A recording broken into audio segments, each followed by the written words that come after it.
భగవంతుడు ఎక్కడో శంఖచక్రాలతోనూ త్రిశూలాలతోనూ దేవాలయంలో ఉండడు. 9 నెలలు తను చచ్చి నీకు బ్రతికి జన్మనిస్తుంది తల్లి. దేవాలయానికి వెళ్ళినప్పుడు దేవుడు కనపట్టలేదు నాన్న అని మనం ఏడిస్తే ఆ తండ్రి వాడి భుజాల మీద మనల్ని కూర్చోబెట్టి దేవుణ్ణి చూపిస్తాడు. అప్పుడు మనకి తెలుస్తావు మనం కూర్చున్నదే భగవంతుడి భుజాల మీద అని. తల్లిదండ్రులకి గుళ్ళు కట్టించక్కర్లేదు, కట్టించిన గుళ్ళ ముందు వాళ్ళని కూర్చోబెట్టకుండా ఉంటే చాలు. అది నేర్చుకోవాలి. మనం బ్రతికుండగా వాళ్ళ అనాథాశ్రమాల్లో ఉండటం ఏంటండి? ఇంకంతకంటే పాపం ఏదైనా ఉందా?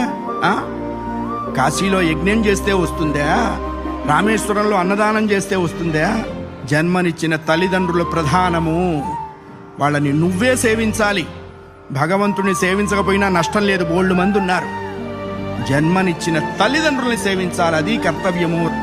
ఆ అభిప్రాయం లేనివాడు పశువు అనకూడదన్నారండి. పశువులు పోటీకి వచ్చినాయి, మమ్మల్ని ఆ వాడితో పోలుస్తావా అని.